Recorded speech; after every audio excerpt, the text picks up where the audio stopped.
Now, one of the major changes that has quickly morphed into our daily lives during this COVID-19 is cashless spending. The supermarkets, the retailers, even the local fruit and veggie fella, they're telling us to tap or swipe no cash. We won't take it, which, by the way, just happens to be illegal, but we did our best to play along. A surge in home-delivered groceries and meals has also helped the transition massively. We've had hundreds of bank branches closed, so the pension day rush for cash has been put on hold. ATM withdrawals have collapsed overnight, so the big bankers are pushing the barrow for a cashless world in 2 years. Now, you can see why they're rubbing their hands. No more staff or rent to pay for branches, no more servicing or repairing expensive ATMs. Plus, banks mostly make zero out of your cashless transaction.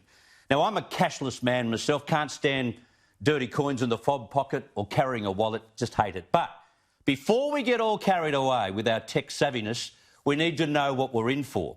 Having no branches or ATMs means that you don't have the only face-to-face access you would normally with your bank. And banking can be complex. We want to be able to walk in and sort stuff out. You try and organise a deceased estate and the various accounts involved over the phone or online. Impossible. And secondly, I want you to look at Sweden, which has almost completed its transfer to a 100% digital economy, but won't ever go 100%.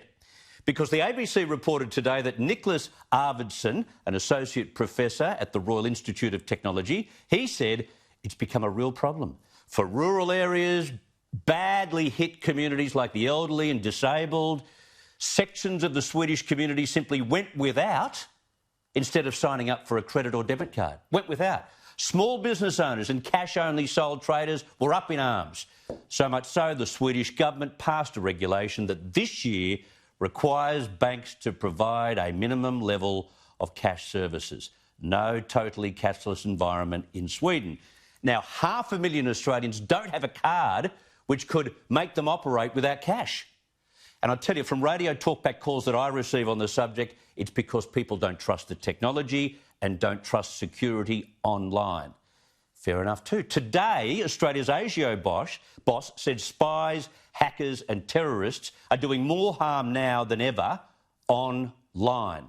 That would be the same online environment they're pushing us into and telling us it'll be right. Well, the Commonwealth Bank thinks it'll still happen by 2026.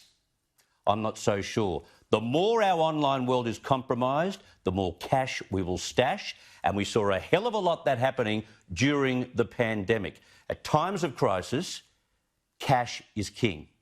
They say those over 70 are the ones holding out on a cashless transition. Well, maybe those older Australians aren't being as conservative and stubborn as they would be accused of. Maybe they're just very rich in one important key area of currency: life experience.